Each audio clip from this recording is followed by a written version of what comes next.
I don't know. I should have put gas in the bike. That would have been cool. Hey, let's go do the Dragon in the rain on an empty tank, because that's how we roll.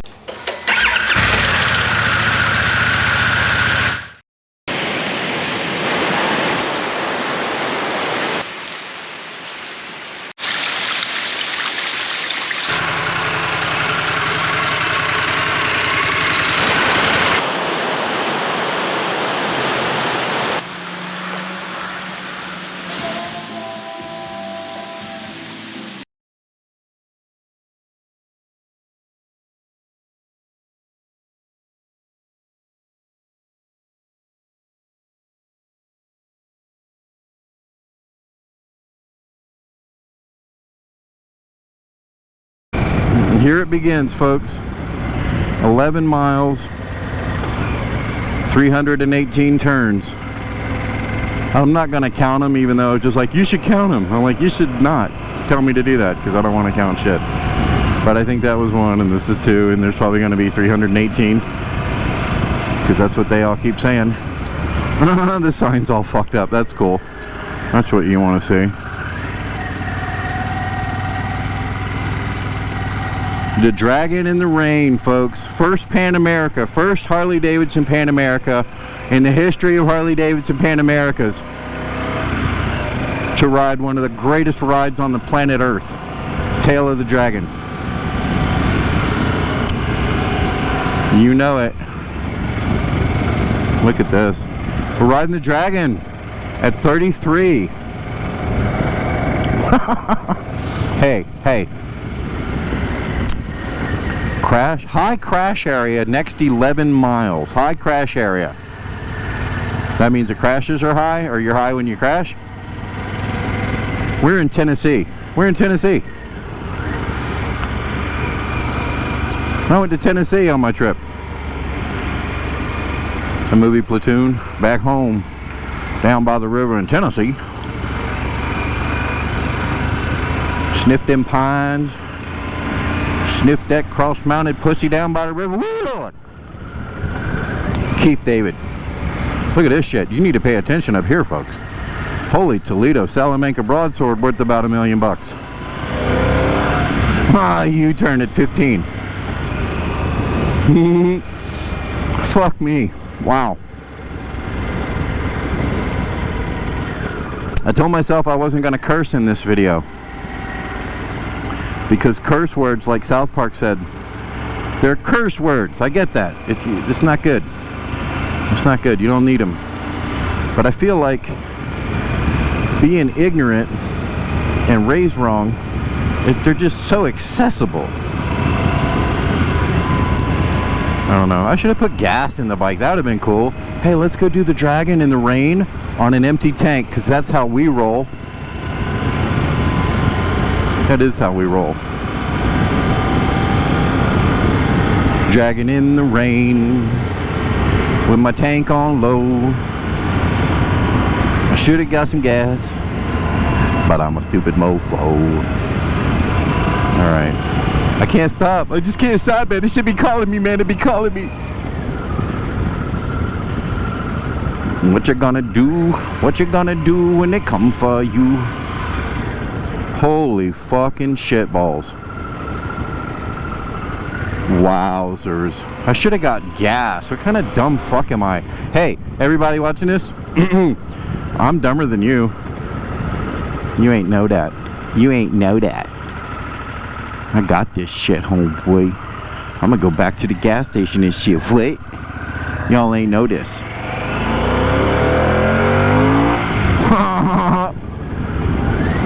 Oh, I'm scared.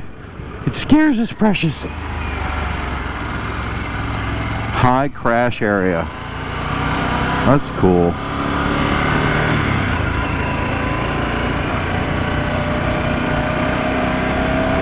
Wow.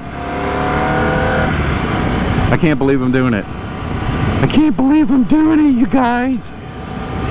I'm gonna go back and fill up, and then I'm gonna ride this whole thing.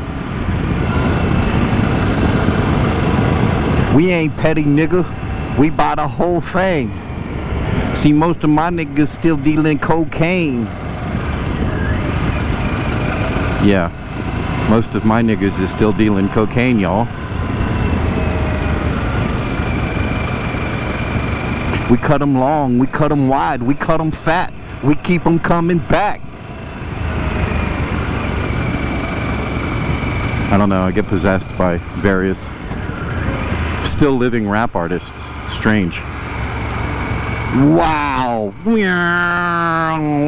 know what? I lived my whole life for that curve. That was it. That was it. I can stop now. I can quit. That was it. I don't care if I did it at 21 miles an hour. That ain't the point. That ain't the point. Man. I'm gonna go get me some gas. I'm gonna ride the dragon in the rain. It's not raining, the road's just wet. Because I came up here during Hurricane Ida. Because I think I told you in the last video, I'm a dipshit. Yeah, if it's raining and the weather's all wrong, I'm like, yeah, dude. I want to be part of that shit. Get it up in me. Get it all up on me. Wow. Wow, wow, wow, wow, wow. Trail brake into front brake on a wet road. That's what I'm talking about, Harley Davidson Pan America. This bike, they stole the engineering from somebody else, I guess, or they, I'm telling you, if Harley engineers truly designed and created this motorcycle, then Harley's the company. They're the ones to watch now and in the future. Now, if Harley creeped the design for this, well, that's equally as impressive. So, fucking kudos, touche, hats off, all those other euphemisms for you guys kicked it in the fucking ass. That's what I think. Jochen Zeit, I'm gonna get a picture of his fucking ass naked. Put it on my wall. Beast mode. That's how we roll. Animal print pants out of control, folks.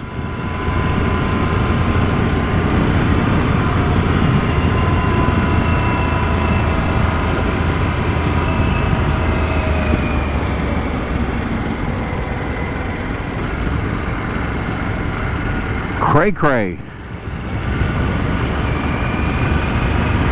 You know what it is? Downhill is no joke.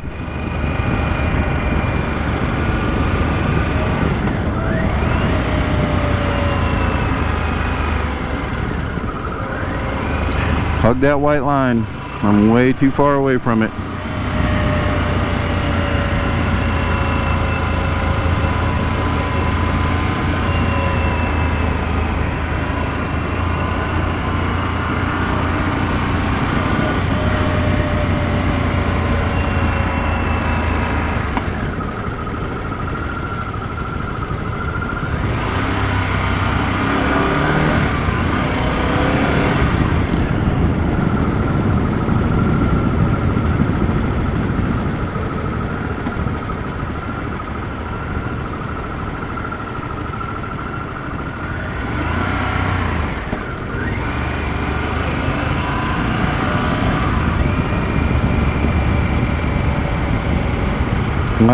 White line. Going downhill, it's hard to go slow. The bike just gets pulled.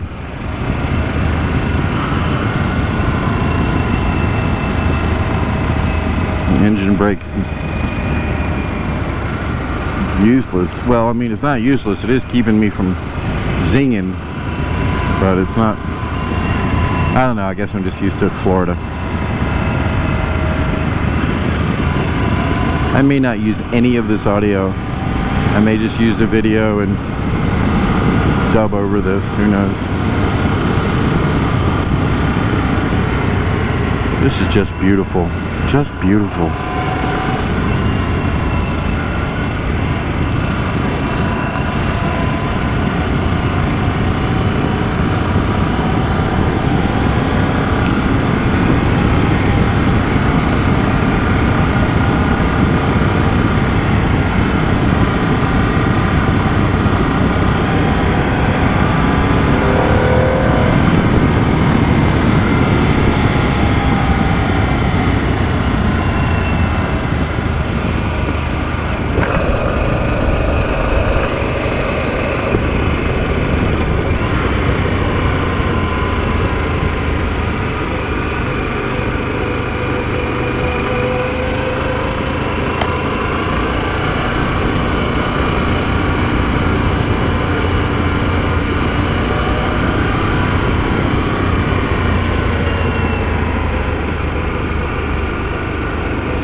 Dick face.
So beautiful. I'm really speechless.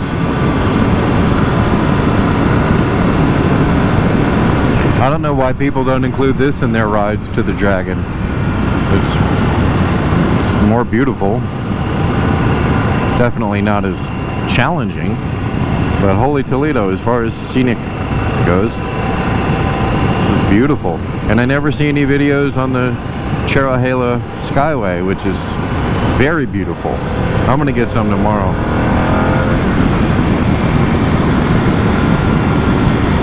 I'm gonna be that guy.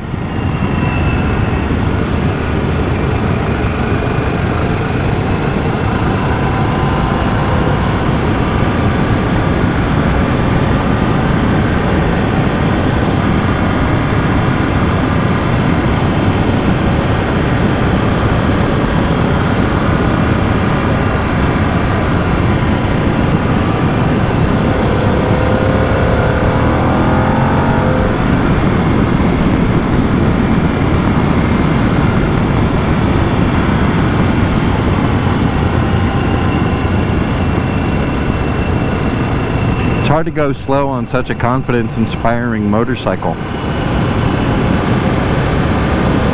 It really just tells you that it can handle it and makes you feel like you can just twist a little more, you know?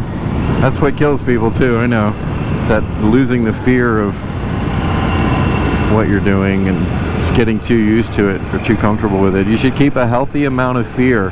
They say don't use fear to motivate you or fear to make decisions. That's probably true. But definitely employ a little fear when you're on a motorcycle, because, you know, take a bowling ball one day and drive your car 45 miles an hour and toss your 7 or 8 pound bowling ball out the window and watch what happens when it hits a tree. Well, your head's not as hard as a bowling ball, but it weighs about the same. So you just bear some physics in mind and you should probably be alright. And that's all the fear you really need. The rest just contributes to exhilaration.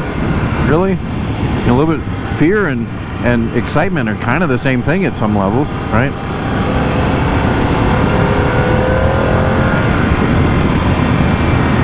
And my problem is I'm not done with my ride until my heart beats real fast. I don't know if that's a good thing or not. Doesn't seem like one. So I either gotta flick a roach at a cop or drive 140 or something like that, and that'll do the trick. Or 35 down tail of the dragon, or 25. What am I talking about? 35. 25's fast enough down that shit in the rain or on a wet road. That's great. The first time I ever went to the tail of the dragon, it was wet. That's so appropriate, or should I say apropos. I don't know why I should say that when appropriate works just fine. It just sounds better. It sounds French, like the Merovingian. Apropos. What? Love this motorcycle. Love this motorcycle. Best motorcycle ever. I wouldn't trade this for a BMW GS 1250R. Fully loaded with everything. Just fully loaded. I wouldn't trade this bike. Because I can fully load this bike for another $3,000. I've already ordered half the shit for it. It's just everything's on back order. So I'll have it. Probably by January I'll have all the side bags. I have the top. They told me the tank bag was in already. So I'll get that when I get back down there. And we're kind of zipping around here now. This is what I'm talking about though. This is fucking awesome. Holy shit balls. Look at this. The sweeping curves. So I'm gonna go put some gas in the bike because it doesn't have any. And then I may run that shit again. I probably will. The sun's still out. It's not dark yet. It's not too cold. It's not raining yet, or here anyway. And it appears to be drying up. I'm all about.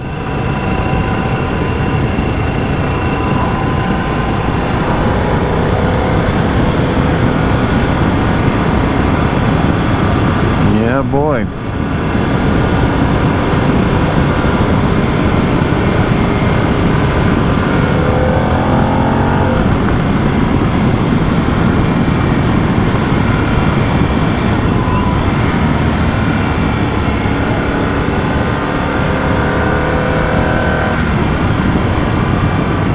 Honestly, for the first time, I'm not jealous of Zach and Spurge and Yammy Noob and F9. Ryan F9's my man. He's the shit. That guy is the hardest working vlogger in the world. Moto vlogger. I love his work. His cameraman is brilliant. ILM should hire that kid. But not really, because then he wouldn't be working for F9. And Fort9 is great. Their videos are so high quality, it's crazy. And Yammy Noob, Yammy's of course, he knows who he is. He knows. I've been following Yammy for years, since his first wreck. And he's super entertaining. There's lots of great moto vloggers. You can't talk about motor vloggers without talking about one of the most passionate motorcyclists to ever live, Cycle Cruiser. He is all about it. He is nothing but all about it. I mean, there's a couple of people that are really nothing but all about it, and Cycle Cruise is one of them for sure. And of course, Ryan F9, he's the shit. He tells you everything, and you know, some of us went to school, some of us paid attention, so to watch him break down traction using physics and accurate calculations, it's just wonderful. Just wonderful. It's so complimenting to his audience. You know, what a wonderful thing to be complimented like that. So if you haven't checked out Ryan F9, where have you been? And you should do it. I highly recommend it. Very entertaining, very educational, but entertaining too. I mean, he's funny as shit. There's a lot of them out there depending on what you're looking for. A lot of great motor vloggers. You guys probably all know that though. If you found me, you've probably already found all of them a million times. I'm not famous yet. I'm probably gonna be, because I got these sick rides like this. and I'm I guess funny looking, or funny because I'm unfiltered, a little unfiltered. I'm actually trying really hard, just so you guys know, I'm trying really hard not to use the N word, not to use the W word. What? Yeah, not that one either. So far, yeah. If I only gave a shit. I can't whistle without a helmet on. This thing's squeezing my cheeks like my grandmother. Man, you guys with me on this? It's fucking beautiful. Like, if you don't believe in God, ride this road. I feel like it's just divine. It doesn't give you some... If this isn't an inspiration to you, then I don't know what is. Titties and beer, maybe. The only thing better, or equally as good. I don't even know. Depends on the time of day, I guess. I don't know. I'll have to put that one to the test. Titties and beer versus this road on Pan America. That's a tough. Look at the sweeper. Oh, see where I'm from, everything is flat and just straight. I don't mean the women, I mean the roads. The women are anything but straight. All the weed is brown, all the weed is brown, and the chicks are gay. But yeah, the roads aren't like this at all.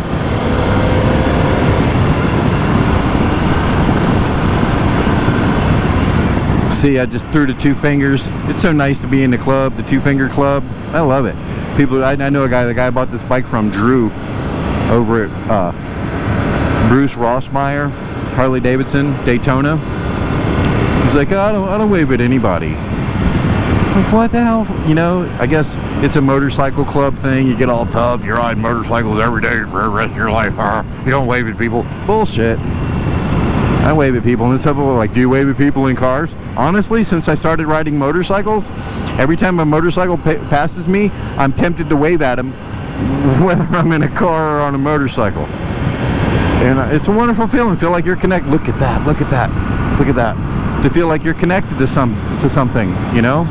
It's like when I was in the Navy. You see another squid, you could be in another country or in another part of town, you see another squid and you know, they got your back, and they know you got their back.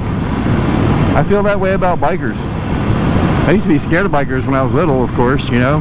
They're wearing their leather cuts and their big beards and their tattoos. And here I am, a little skinny Jew. Well, not skinny anymore, I'm still a Jew. They were scary.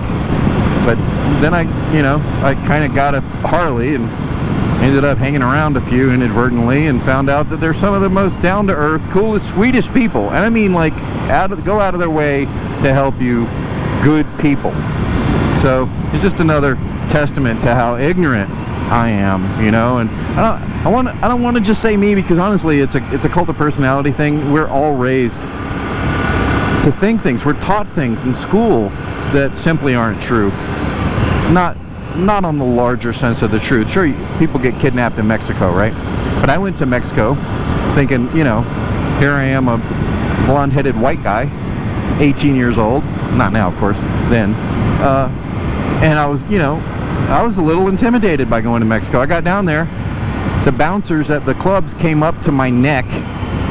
I was like, well, they're not a lot bigger than me. And then they were all nice. They're all smiley. It's not like, dude, I'm from Fort Lauderdale. Everybody's a fucking asshole. You just kind of have to be, because so many people will try to fuck you over.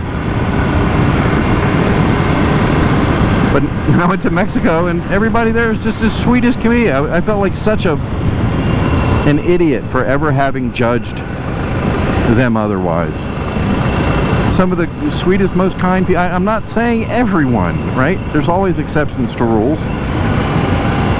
But to be taught the exception and not the rule, that's where I feel like a great deal of American society is that what we're taught is just not the part that matters, not the part that counts. And as I've gotten around a little bit,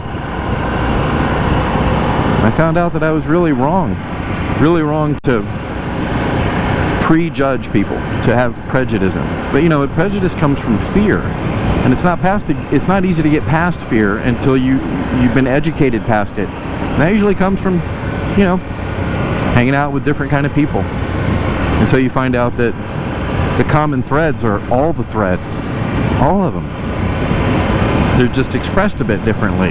And then enough of that and you think, holy shit, we're all the same. We're all exactly the same. We're raised differently. We have, you know, different genetics, but we all want the best for our family. We all want a peaceful life. We all want to be productive. I mean, mostly. Like I said, there's always exceptions to every rule. But there's certainly no reason to be afraid of other people. I love Cherokee people, by the way. We're in Cherokee, and most of the people who work the restaurants and things like that here are Cherokee, and just delightful people, as far as I can tell. Just delightful. Good looking, and they seem kind, you know. Kindness is all that really matters to me now, because everything else is bullshit. Whether you went to this school or that school, or what education you have or don't have. Are you an asshole or are you a good person? That's all it really comes down to. Are you a selfish, underdeveloped prick, or are you a seasoned, compassionate adult? You know, you can be either in this world. But I tell you, I appreciate one a lot more than the other.